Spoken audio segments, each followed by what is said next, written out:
The strong Esper, Evil Eye, flaunting his telekinesis skills by uprooting 2 buildings and hurling them down on the heroes present there. Evil Eye reveals his psychic powers were amped by Gyoro's machinations, who imbued him with the essence of vengeful monsters who were slain by the heroes.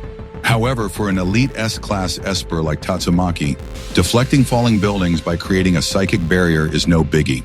Sekingo gets terrified when Tatsumaki lifts the barrier midway, letting debris fall on the support group. Tatsumaki appears cocky when she chides the support group for not being able to defend themselves, but a similar sentiment shared by a Mai Mask highlights the real issue. Support groups need to be prepared to face whatever adversities might come their way, or else they will be considered more of a burden than a support. Evil Eye tries to provoke Tatsumaki by mentioning that he knows about his Esper sister Fubuki as well, and aims to take their essence after killing both of them to strengthen himself further. As Tatsumaki gets busy taking care of Evil Eye on her own, the underlings of the Monster Association launch an attack on the support group, who are skilled enough to hold on their own. We get to see Juggler Twin Tails, Sniper One-Shotter, Plant Life Manipulator Green, Crescent Moon Thickbrows, Image-Obsessed Narcissistic, who considers himself a rival of a Mai Mask, and skilled ninjas like Feather and Shattering.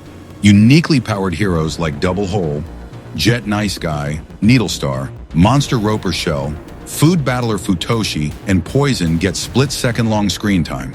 A B-ranked athlete, strongwoman, Captain Mizuki, who relies solely on her strength and physical skills to decimate the monsters, gets praised by the S-class hero, Darkshine. Both the powerhouses are able to connect over their skill of overwhelming their opposition using sheer strength. Gear Spear, a C-class psychic kid, gets a moment's attention.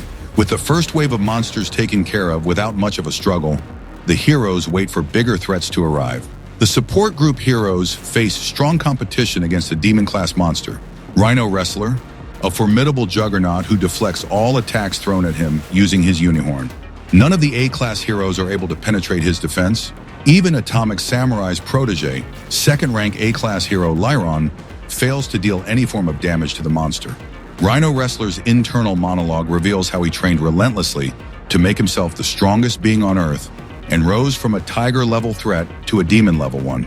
Atomic Samurai, the fourth-ranked S-class hero, asks Lyron to step back as he seeks to wrap up the fight quickly by taking down the monster.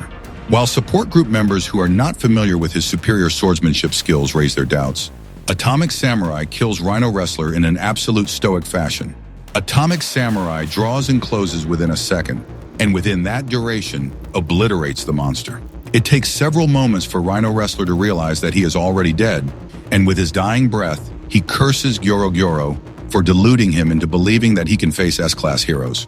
The horde of monsters foolishly decides to attack Atomic Samurai all at once and meet the same fate as Rhino Wrestler.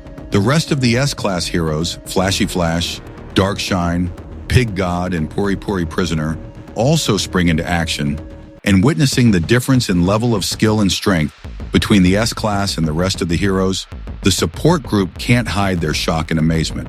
Tatsumaki obliterates Evil Eye. An exo-armor-wearing Child Emperor demolishes the drone sent by Gyoro, which was letting the Monster Association mastermind watch over the activities of the heroes and assess their strength and skills.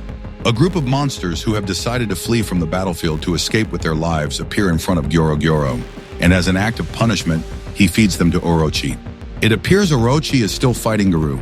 The attack group of heroes, consisting mostly of S-class heroes, prepares to infiltrate the subterranean base of the Monster Association, and it appears Gyoro has arranged his most elite, dragon-level threat monsters specifically to face them in battle. So far, he has sent Fodder and Minnows to battle the heroes, to learn the strength and weakness of each of them. On the other hand, Saitama and his team have entered the Monster Association from separate directions. Meanwhile, the support group staying on the surface wonders about the fate of the attack team when the scene shifts to Gyoro, who seems excited about the upcoming conflicts. And that's the end of this episode.